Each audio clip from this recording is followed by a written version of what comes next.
Bendigo a Dios por permitirnos estar esta mañana aquí y de verdad que es un gran gozo estar en la casa del Señor. Abra su Biblia en Santiago capítulo 4 y vamos a continuar con nuestro estudio de la carta del pastor Santiago a la iglesia que estaba dispersa en todo el imperio romano. ¿Se ha puesto usted a pensar por qué razón peleamos? Yo me imagino que todos en alguna época de nuestra vida peleamos. Los matrimonios pueden decir amén cuando quieran, ¿verdad? Sí, peleamos. Y peleamos con los hijos, peleamos con alguna persona, algún amigo, peleamos con tanta gente, peleamos, ¿verdad? ¿Cuál es la razón por la que peleamos? Bueno, es que dentro de nosotros hay pasiones. Son pasiones que alimentan nuestra alma y nosotros a su vez alimentamos esas pasiones. Las pasiones nos llevan a hacer cosas porque ellas son las que definen nuestro comportamiento en general. Había una señora que estaba en una entrevista en las noticias que es apasionada de la Liga Deportiva Alajuelense, ¿eh? Y entonces su edredón, su cama, era rojo y negro. Sus almohadas eran roja por un lado y negro por el otro, ¿eh? Sus cuadros no eran cuadros, sino que eran fotos de los jugadores. Tremendo, ¿eh? Tenía jarra, tenía plato, todo lo que ella tenía era Liga Deportiva Alajuelense. Su pasión la motivaba a hacer un montón de cosas porque su estilo de vida gira en torno a su pasión. Bueno, es lo mismo con cualquier otra pasión. Tengo un conocido que 6 meses está aquí en Costa Rica y 6 meses está allá en Estados Unidos porque cuando neva, él tiene que estar ahí para esquiar. Y cuando hay nieve, él esquía todos los días. Y cuando está aquí en Costa Rica está sufriendo porque no hay nieve ni aquí ni allá. Pero cuando empieza la nieve allá, su vida gira en torno a eso. La pasión es la que nos mueve. Escúchelo bien, la pasión es la que nos mueve. Entonces, ¿por qué peleamos? Porque dentro de nosotros también hay una pasión que nos mueve a querer imponerle a los demás nuestro criterio, nuestro pensamiento. Es para nosotros una pasión que alimenta nuestra alma, y esas pasiones tienen nombre, se llaman orgullo, vanidad y soberbia. Queremos que los demás piensen como nosotros, y cuando no piensan como nosotros discutimos. Queremos que los demás nos reconozcan que sí tenemos razón, y entonces eso nos da orgullo. Y cuando no logramos que nos obedezcan, entonces imponemos nuestro criterio según la autoridad que tengamos o la posibilidad que tengamos, y a eso se le llama soberbia. El gran problema con la soberbia es que la Biblia dice que Dios da gracia a los humildes, pero a los soberbios los resiste. Ser soberbio no es nada agradable, nada bueno para un cristiano. Pero el pastor Santiago se da cuenta que esto está pasando en la iglesia, y en la iglesia naciente, porque recuerde que esta es una iglesia que acaba de empezar, son poquitos meses o años lo que tiene. Son la iglesia que Pedro evangelizó y se convirtieron 3,000, y luego volvió a predicar y se convirtieron 5,000, y en un momentito la iglesia pasó de tener 12 apóstoles a tener 120 en el aposento alto, y luego a tener 3,000 y luego a tener 8,000. Pero llegando al capítulo 8, versículo 1 del libro de los Hechos, la iglesia se dispersa por la persecución. Y dice la Biblia que quedaron en Jerusalén solo los apóstoles. Entonces ahora el pastor Santiago pasó de tener una mega iglesia de 8,000 personas a tener una iglesia de 11 personas, porque eran los 11 apóstoles. Ciertamente ya Judas había sido sustituido por Matías, pero el apóstol Santiago, Jacobo, el hermano de Jesús, Jacobo, el apóstol, había muerto, lo había matado Herodes.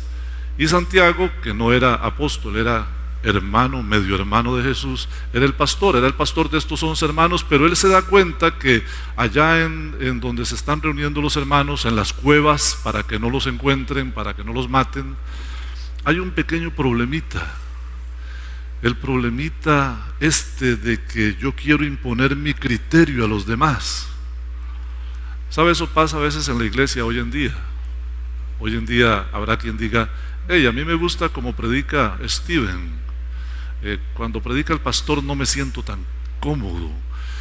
Por favor, no inviten al pastor, no sé, Juan Carlos, porque como es chiquitico, yo estoy acostumbrado a ver el pastor grande, ¿no? Me gusta como predica Omar. Y empezamos a hacer partidos, ¿verdad? Y algunas veces tratamos de imponer nuestro criterio dentro de la congregación. Es tremendo. Esto pasa hoy en día en el cuerpo de Cristo. Santiago nos había dicho en el capítulo anterior: no se hagan maestros muchos de ustedes, sabiendo que van a tener mayor condenación.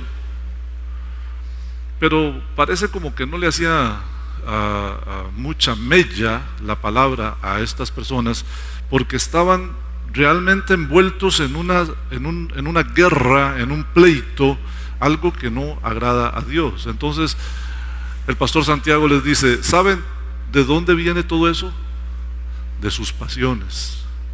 Ustedes tienen una pasión que se llama orgullo, vanidad, soberbia, quieren reconocimiento, quieren aceptación, quieren imponer.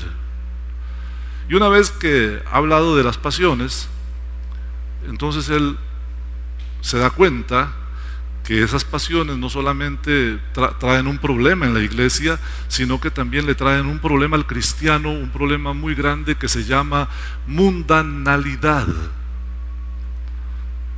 Hay cristianos carnales y hay cristianos espirituales. Por eso el apóstol Pablo en Gálatas 5:16 escribe: digo pues, andad en el Espíritu y no satisfagáis los deseos de la carne. Digo pues, andad en el Espíritu, caminen, vivan por el Espíritu y no satisfagáis los deseos de la carne. Y es que cuando uno quiere satisfacer los deseos de la carne, se vuelve un cristiano carnal. Y el cristiano carnal tiene pasiones diferentes a las que son correctas, porque hay pasiones correctas. ¿Y cuál es la pasión correcta? Si al igual que la anciana que es fanática de Liga Deportiva Alajuelense, usted fuera fanático de Cristo, entonces toda su vida giraría en torno a Cristo y a su obra. Pero si yo preguntara quiénes aquí son fanáticos de Cristo, seguro que lo pensamos dos veces, porque ciertamente lo que mueve nuestras acciones son otras pasiones. Hay quien está metido en el asunto de conseguir dinero a como de lugar. Otro está metido en el asunto de conseguir una posición o aceptación, reconocimiento. ¿Y dónde queda Jesucristo en la vida del cristiano? Muchas veces en un segundo lugar, y se puede evidenciar en que el cristiano le falta oración, le falta lectura de la palabra, le falta congregarse, le falta amar la obra de Dios. Hace un momento decía Susanita que oremos para que Dios nos ponga en el corazón dar para la obra del Señor. ¿Sabe? Los fanáticos de Liga Deportiva Alajuelense son socios y pagan una cuota. ¿Sabe por qué? Porque esa es su pasión. Los cristianos tenemos que orar para que Dios nos ponga en el corazón dar para la obra, o no damos para la obra. No está en nuestro corazón. La obra de Dios no es prioridad, no es pasión. La pasión mueve nuestras acciones. Ayer le decía a un querido pastor que descubrí, tarde pero descubrí, que hay dos tipos de COVID. Está el COVID evangélico y está el COVID inconverso. ¿Y sabe cuál es el que contagia? El COVID evangélico. Porque muchos no quieren venir a la iglesia para no contagiarse, pero van a la playa, van a los paseos, van a las reuniones familiares, van al súper, van al banco, van a la clínica, a cualquier parte donde está el COVID inconverso, porque ese no contagia. El que contagia es el COVID que viene a la iglesia, el evangélico. ¿Qué mueve nuestras pasiones? Cuando teníamos el templo cerrado, un hermano llorando me llamó y me dijo: pastor, ¿cuándo abren el templo? Le dije yo: hermano, no sé. Me dice: yo necesito que abran el templo, yo necesito ir al templo. Pasión. Pasión mueve nuestras acciones. Pero hay pasiones que además nos llevan a la mundanalidad. ¿Cuáles son? La codicia, el querer alcanzar algo de este mundo, querer tener más cosas de este mundo, la envidia, que es ver lo que tienen los demás y quererlo yo y tratar de encontrarlo a cualquier precio. Hoy vamos a leer en Santiago 4, del 1 en adelante, y este tema yo sé que Dios va a tocar nuestros corazones. Lea conmigo. ¿De dónde vienen las guerras y los pleitos entre vosotros? ¿No es de vuestras pasiones, las cuales combaten en vuestros miembros? Y cuando dice aquí que combaten en vuestros miembros, acuérdese que se está dirigiendo a cristianos. Lo que está diciendo es: no queremos ser así. ¿Verdad que no queremos ser así? Dice el apóstol Pablo: ¿quién me va a librar de este cuerpo de muerte? Porque yo con mi mente ciertamente quiero servir al Señor, pero en mis miembros encuentro otra verdad, que es que me alejan de Dios. Yo quiero ser fiel, pero cuando me doy cuenta estoy metido en el mundo, haciendo las cosas del mundo, tratando de encontrar las cosas del mundo, y invierto más tiempo y esfuerzo en las cosas del mundo que en las de Dios, y yo quiero servir a Dios, pero tengo este pleito. Ese mismo pleito lo tengo yo, hermano. Por eso dice aquí: esas pasiones combaten en vuestros miembros. Y qué bueno, porque cuando usted tiene este pleito interno es porque usted es cristiano. Si usted no tiene este pleito interno, esta necesidad que usted siente que no ha hecho lo suficiente por el reino de los cielos, que usted siente que necesita hacer más por la obra de Dios, que usted siente que a pesar de esforzarse por vivir en santidad, aún le falla a Dios y usted se siente mal, eso es una evidencia de que Cristo mora por la fe en su corazón. Si no tiene eso, no tiene a Cristo. Sigamos leyendo, verso 2: codiciáis y no tenéis, matáis y ardéis de envidia y no podéis alcanzar, combatís y lucháis y no tenéis, porque no pedís. Cuando el cristiano se está mundanalizando, él codicia, quiere más de este mundo. Se le olvidó que somos solo peregrinos y extranjeros. Quiere más y más y más. Codicia y envidia. ¿No se ha dado cuenta que la forma de obtener las cosas, los cristianos, es una sola? Se llama oración. Así se llama. Oración.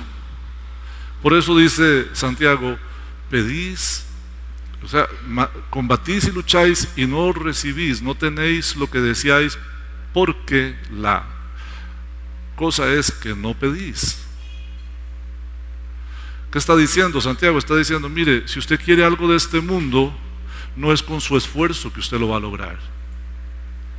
Si Dios quiere dárselo, Dios se lo dará. Si Dios no quiere dárselo, Dios no se lo dará. Usted, hermano, tendrá lo que Dios le quiera dar y nada más. ¿Y qué si a Dios le complació darme a mí 50 y a usted 100? En su plan perfecto, en su voluntad, eso es correcto. Y yo debo estar, como dice Hebreos capítulo 13, sean vuestras costumbres sin avaricia, contentos con lo que tenéis ahora, sabiendo que el Señor dijo, no te dejaré y no te desampararé. Pastor, me debo conformar y no luchar y no desear. Trabaje, porque el cristiano no trabaja para vivir, vive para trabajar. El cristiano debe trabajar para glorificar a Dios. Pero no es tu trabajo el que te prospera. Todo don perfecto, toda buena dádiva viene de Dios, del Padre de las luces. Lo que vayas a tener en la vida será porque Dios te lo dé. Sé humilde, acéptalo y deja de codiciar. Deja de envidiar lo que los otros tienen. Vive feliz con lo que tienes. Pedís y no recibís. Pastor, yo pido, pero no me llega el último modelo que le pedí al Señor. La mansión. Un pastor dijo que él ya no iba a andar más en su Toyota, en su Hyundai Excel del 94, porque ese carro no glorifica a Dios. Eso dijo. ¿Cuál es el carro que glorifica a Dios? ¿Sabe cuál es? El que va a la iglesia. Hay carros que van para todo lado menos para la iglesia. El carro que va a la iglesia es el que glorifica a Dios, no importa el modelo. ¿Ah? Hermanos amados, mucha gente pide y no recibe porque pide mal. ¿Sabe por qué pide mal? Porque pide para gastar en sus deleites. ¿Cuánto honran a Dios con sus bienes? ¿Cuánto honran sus bienes a Dios? Mucha gente le pide a Dios, pero no para honrar a Dios con sus bienes, sino para que Dios los honre a ellos con los bienes. Y esto es lo que se predica en los púlpitos: prosperidad. Esto es lo que se predica en los púlpitos: grandeza, riqueza. Escuché a Otoniel Font decir que los cristianos no pueden ser pobres. Y leímos en Santiago 2, el hermano que es de humilde condición. Sí los hay. Sí hay cristianos pobres. Y son pobres y glorifican a Dios porque dice, gloríese en su exaltación. El pobre está más cerca de Dios en la oración que el rico. El rico necesita menos, ora menos. ¿Cuánto honran a Dios sus bienes? ¿O es que queremos bienes para que Dios nos honre a nosotros? Como que se cambiaron. Por eso dice, los roles, dice aquí, pedís y no recibís, porque pedís mal. El asunto es que nosotros, cuando pidamos, nuestra petición debe estar alineada con la voluntad de Dios, y no tener esta motivación, la codicia o la envidia. No. Siga leyendo conmigo. Oh almas adúlteras, ¿no sabéis que la amistad del mundo es enemistad contra Dios? Cualquiera pues que quiera ser amigo del mundo se constituye enemigo de Dios. ¿Qué es adulterio? Es contaminar el matrimonio con una relación extramatrimonial. ¿Por qué una persona entra en adulterio? Porque quiere experimentar placer con otra persona y no con la persona que le corresponde. Esto es lo que está diciendo Santiago. ¿Sabe que en la Biblia la analogía del matrimonio está simbolizando a Cristo y a la iglesia? Efesios en el capítulo 5, a partir del verso 22, empieza a hablar del tema del matrimonio, y Pablo, cuando hace toda su disertación, al final dice: todo esto es cierto, mas yo digo esto acerca de Cristo y de la iglesia. La iglesia es la novia de Cristo. Y un día estaremos en el cielo, en las bodas del Cordero, donde la iglesia será la esposa del Cordero. Qué lindo, ¿verdad? Pero resulta que la esposa, la novia, quiere experimentar placer con otro Señor, que no es Jesucristo.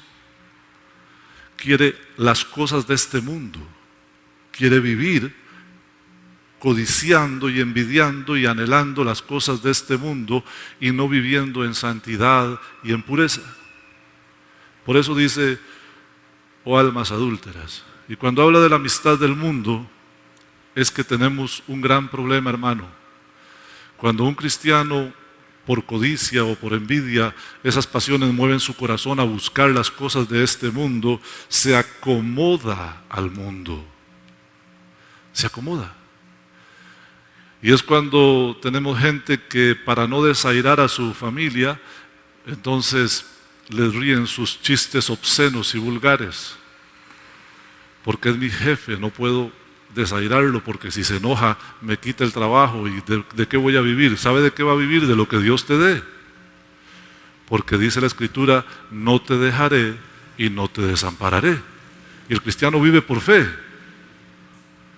Pero a veces nos acomodamos al mundo para tener posición, para tener aceptación. No le digo que no vaya usted a la fiesta de fin de año de su familia, no. Porque ¿dónde es más luz la luz sino en medio de las tinieblas? Lo que pasa es que la luz no debe convertirse en tinieblas. El Señor le dijo a Elías que se conviertan ellos a ti, pero tú no te conviertas a ellos. Jesús orando dijo, Padre, no te pido que los quites del mundo, sino que los libres del mal. El apóstol Pablo dijo, no se junten con los fornicarios. No les digo que con todos los fornicarios, porque de otra forma tendrías que salir del mundo, sino que digo, no se junten con los que llamándose cristianos son fornicarios. Usted tendrá sí o sí que relacionarse con gente que no es cristiana, pero usted es la luz. La luz de Cristo está en usted. No se acomode al mundo. Y mucho menos acomodarse al mundo para obtener las cosas de este mundo. Porque dice, ¿no sabéis que la amistad del mundo es enemistad contra Dios? Y esa palabra contra es poderosa. Porque está diciendo, se opone a Dios. La amistad del mundo se opone a Dios. Hace unos días tuve que ir al funeral de mi hermano Carlos, de mi hermano mayor, y estando ahí una persona me llamó y fui, salí del templo y fui. Era un amigo que tenía 37 años de no verlo. Nos hicimos muy amigos en la Poliandi, ahí donde trabajábamos, una fábrica. Y cuando yo salí, le perdí la pista y es un hermano cristiano y qué gozo encontrarme a ese hermano 37 años después caminando con Cristo. Gloria a Dios. Y conversamos, pero yo me di cuenta que mientras yo conversaba allá, un hombre se acercó sigilosamente y se puso a conversar con Tita. Y estaba muy efusivo, muy efusivo. Y su conversación era tratando de impresionar a Tita. ¿Y sabe qué me pasó a mí? Cambié de color. En vez de ser tan blanco como soy, me puse celeste. ¿Ah? Y le dije a mi amigo, ya vengo, y me fui. Porque como dice Sarai, nunca se sabe lo que ve el pastor. Yo no veo ni papa, pero a veces veo. Y yo vi la jugada. Y fui y me paré a la par. Ella es mi esposa. Y levanté la cabeza para verme más alto. ¿Por qué? Tita es mía. Y solo mía. Y de nadie más. Y una de las razones por las que no me quiero morir es porque no me imagino a Tita casándose con otro. Eso no puede ser. ¿Y sabe qué es lo grande? Hoy le decía en la mañana a Tita que se quejó de este ejemplo, porque lo di ayer. Le dije, ¿sabes qué? Son 34 años casado y yo veo a la misma persona con la que me casé. Habrá cambiado su apariencia, pero para mí es la misma persona. La amo igual. Eso mismo pasa con el Señor. ¿Qué crees que siente el Señor cuando te ve coqueteando con el mundo? Aunque Tita no estaba coqueteando, aclaro, ¿verdad? Era el otro. ¿Qué sientes cuando el Señor ve que estás acomodándote al mundo y caminando hacia allá? Santiago dice, oh almas adúlteras, para Dios es un adulterio. ¿Qué siente el Señor cuando te ve adulterando? Cuando te ve caminando los caminos que no tiene que caminar. Mira lo que dice la Escritura. Verso 5. ¿O ignoráis que la Escritura dice en vano? El Espíritu Santo que Dios ha hecho morar en vosotros os anhela celosamente. Estás provocando a celos al Señor con la mundanalidad. Y la palabra os anhela. Dios quiere que sea solo de Él, solo para Él y para nadie más. Os anhela, Dios quiere que tengas intimidad con Él, no la intimidad carnal, ¿verdad? Que hablamos entre los seres humanos, erótica, no. Intimidad espiritual, porque Dios es espíritu, Dios quiere tener intimidad espiritual contigo, Dios quiere ministrar tu espíritu. Él te anhela celosamente. Estaba Tita sentada en la sillita que ella usa para leer la Biblia y está ahí con su asunto de la Biblia y ya lleva un buen rato ahí. Yo estoy viendo noticias, pero yo me siento solo. No importa si están mis hijos o si está la familia, si Tita está largo, yo me siento solo. Entonces fui y me paré a la par de ella y le digo, Tita, ¿qué haces? Ah, estoy leyendo la Biblia. ¿Y usted qué está haciendo? Viendo noticias. Ok. Tita, estoy muy solito. Ok. Ella ya me conoce muy bien. Entonces se levantó y vino y se sentó a la par mía a ver noticias.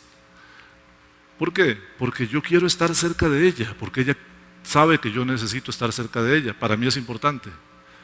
Esto mismo pasa con el Señor. El Señor está parado a la par tuya diciendo, hey, ¿a qué horas te vas a desocupar de estar buscando las cosas de este mundo?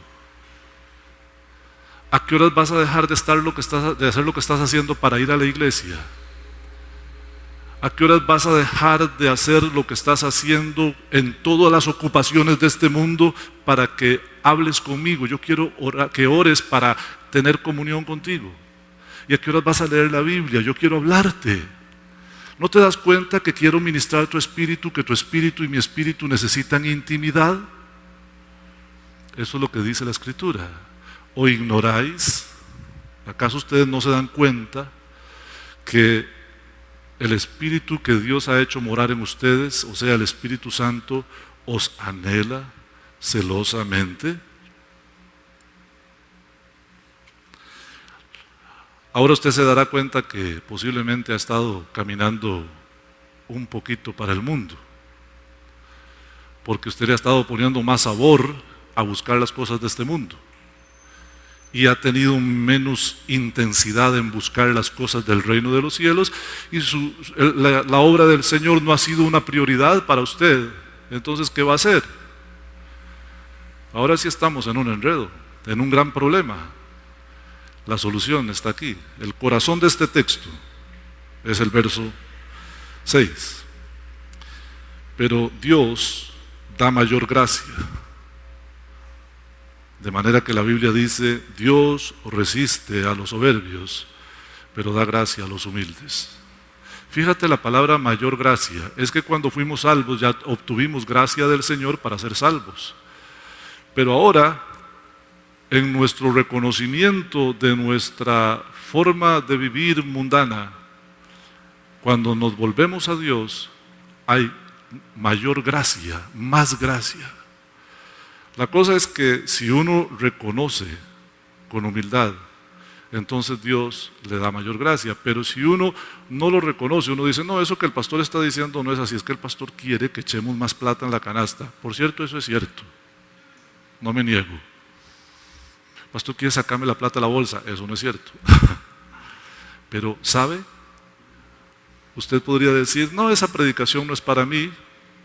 Dios sabe que yo necesito pulsearla tanto que no me queda tiempo para orar, para ir al templo, para leer la Biblia, para tener intimidad con Dios. Dios conoce, claro que Dios conoce. ¿Sabe cómo le llama Dios a eso? Soberbia. Dios resiste a los soberbios y da gracia a los humildes. Si usted me preguntará, ¿y qué significa esto? Es muy sencillo.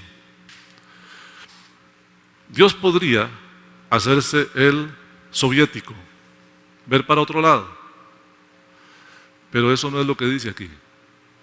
Aquí dice que Dios resiste a los soberbios. Significa que Dios se para enfrente, pone su mano y no te deja pasar. Algunos no se dan cuenta que la razón por la que no hay avance, prosperidad y tranquilidad en sus vidas es porque Dios no es su prioridad, su pasión está en otro lado. Y la amistad del mundo se ha vuelto enemistad contra Dios, y Dios te lo ha dicho y no quieres rectificar, Dios te resiste, no te deja pasar. Porque Dios al hijo que ama disciplina, y entonces Él va a usar la adversidad como un medio de llamar tu atención hasta que rectifiques, hasta que la obra de Dios sea una prioridad para vos. Ayer en la cena conversaba con mi hijo. Es muy interesante porque él no asiste a esta iglesia, pero él envía sus diezmos para la iglesia. Y le decía de una querida hermana, una querida familia, que son fieles con sus diezmos. Y Tita agregó, hey, qué curioso, ¿no has visto que ellos son fieles con sus diezmos y Dios los prospera cada vez? Y es verdad. Muchos no se han dado cuenta que su actitud respecto de la obra de Dios es la que impide que la bendición fluya. Y usted me dirá, pastor, ¿estás predicando? Bueno, yo no sé. Yo sí sé que Dios da gracia al humilde y resiste al soberbio. ¿Sabe cuál es el soberbio? El que tiene una manera de pensar, escucha la palabra y no la quiere cambiar. Eso es soberbia. Pero Él da mayor gracia si usted es humilde. Él resiste a los soberbios, pero le da gracia a los humildes. Verso 6. ¿Qué voy a hacer entonces? ¿Cómo es que yo puedo cambiarlo? Verso 7 empieza con una serie de acciones prácticas que yo debo hacer para apartarme de la carnalidad y de la mundanalidad y dejar de estar en adulterio espiritual, codiciando y envidiando y buscando las cosas de este mundo antes que las cosas de Dios. Porque, queridos hermanos, ¿de qué sirve todo este mundo? ¿De qué sirve al hombre si ganara todo el mundo y perdiere su alma? ¿De qué sirve? ¿De qué sirve vivir aquí, ojalá en opulencia, y perder la vida eterna? ¿De qué sirve tener las cosas materiales o de este mundo y no tener el favor de Dios? ¿De qué sirve? ¿Cómo lo arreglo? Someteos pues a Dios. Significa, péguesele a Dios, póngase bajo Dios. Dios es el número uno y lo número uno para mí, mi prioridad en cualquier parte, 24 horas al día, 7 días a la semana. Dios es mi prioridad, mi pasión. Significa que mi vida va a girar en torno a Dios y a su obra. Eso será importante para mí, será lo primordial para mí. Someteos pues a Dios. Someterse es ponerse debajo de Dios. Resistid al diablo, porque la codicia y la envidia son atizadas por el infierno. El diablo es el que quiere que nosotros nos alejemos de Dios buscando el mundo. ¿Sabe? Si usted resiste al diablo, él huirá. Acercaos a Dios y Él se acercará a vosotros. A los que se han contaminado con el mundo, pecadores, limpiad las manos. Aquellos que están en dos aguas, que un día son de Dios y otros días no, otros días son del mundo, que unos días son espirituales y otros días son carnales, purificad vuestros corazones. Significa, decídase. Ojalá fueras frío o caliente, pero no eres ni frío ni caliente, eres tibio. Voy a vomitarte de mi boca. No podemos servir a dos señores, dice Mateo 6:24, porque amaremos a uno y despreciaremos al otro. ¿Sabe lo que dice ese texto? No se puede servir a Dios y a las riquezas. ¿Amas el dinero?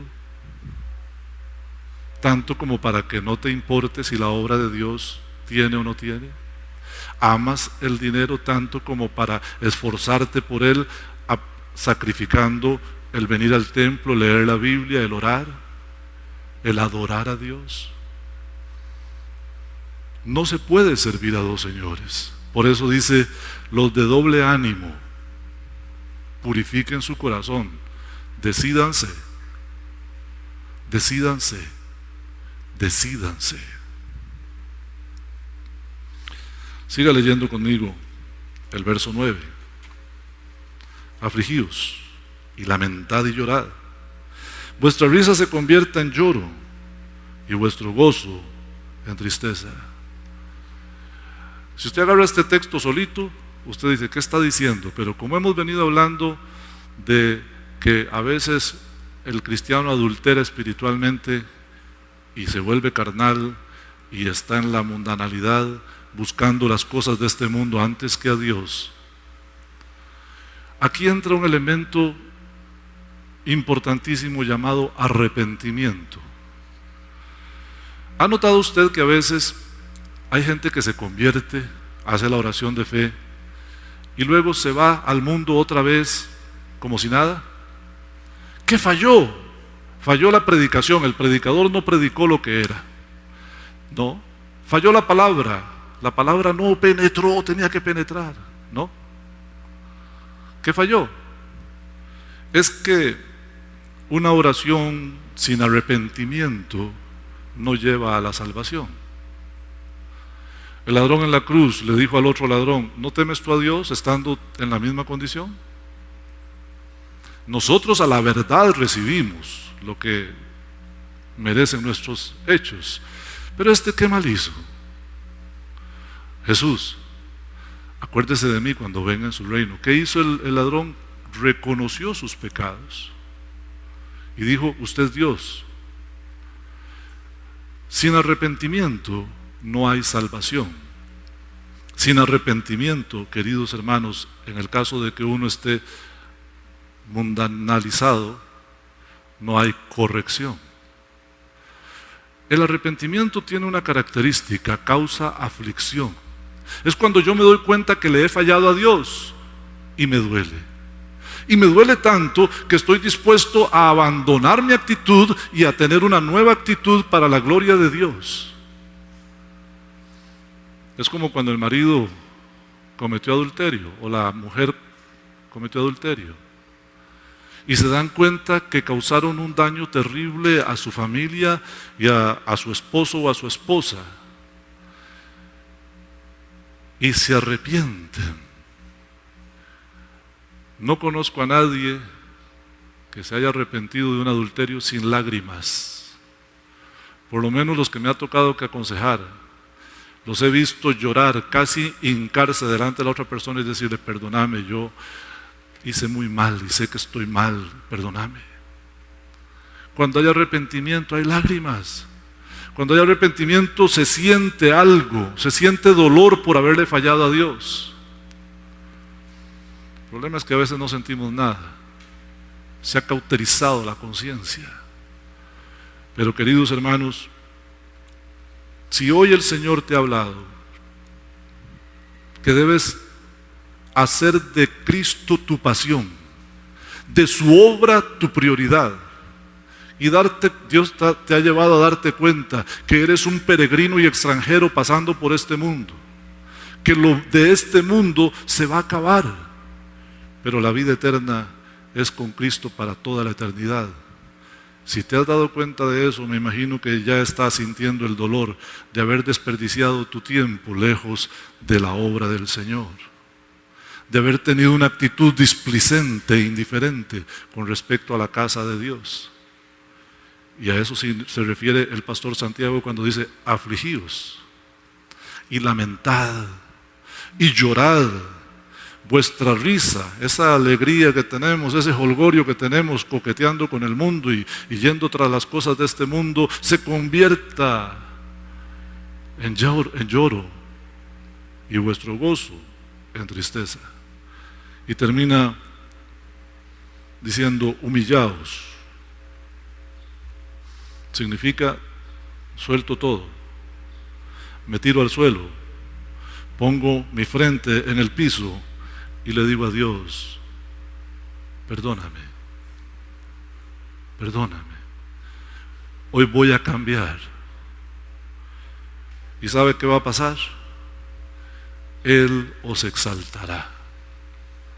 A todo aquel que se vuelve y que busca dentro de sí alejarse de las pasiones terrenales, aquellas que describió el apóstol Juan en 1 de Juan 2:15, donde dice que los deseos de los ojos, los deseos de la carne y la vanagloria de la vida no provienen de Dios. Y logra apartarse de eso, echando toda su ansiedad sobre Él, porque Él tiene cuidado de nosotros, y confiando en Dios para todo. Entonces dice la Escritura: Él lo exaltará. Inclinen su rostro y vamos a orar. Señor, has hablado a mi corazón, a nuestro corazón. Oh Señor, ¿cuántas veces, Señor, hemos puesto mayor esfuerzo en las cosas de este mundo que en tu obra? ¿Cuántas veces nos ha importado más, Señor, los placeres de este mundo que tu casa, que tu obra, que nuestra misma relación con Cristo? Señor, hoy nos devolvemos de ese camino, hoy reconocemos y nos devolvemos, Señor. Y nos comprometemos, Señor, a leer nuestra Biblia, a orar, a asistir al templo, a vivir en santidad, y a que tu obra nos importe, nos importará, Señor. Porque tú nos anhelas celosamente, Señor, y nosotros tal vez no lo sabíamos. Pero ya que tú quieres, Señor, intimidad con nuestro espíritu, nosotros cedemos, nos humillamos, y de hoy en adelante, Señor, será mi prioridad, será nuestra prioridad. Por Cristo. Amén y amén. Hermanos, aquí hay 2 resúmenes de la predicación de hoy. Cualquiera que los quiera puede llevárselos. Este no, porque este es solo el texto. Dios les bendiga, vayan en paz. Los que trajeron sus diezmos, ahí están las canastas. Y que Dios... Espérate, vamos a orar, se me había olvidado.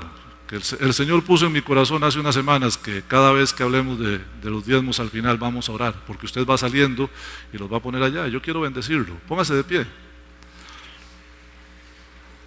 Señor, gracias por lo que has puesto en el corazón de cada hermano para diezmar y ofrendar. Yo te ruego que conforme a su generosidad y fidelidad, Señor, y obediencia, tú le prosperes, Señor, le proveas en abundancia, Señor, conforme a tu palabra.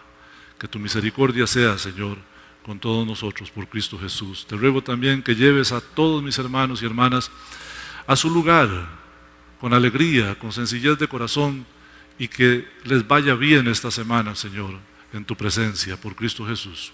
Amén.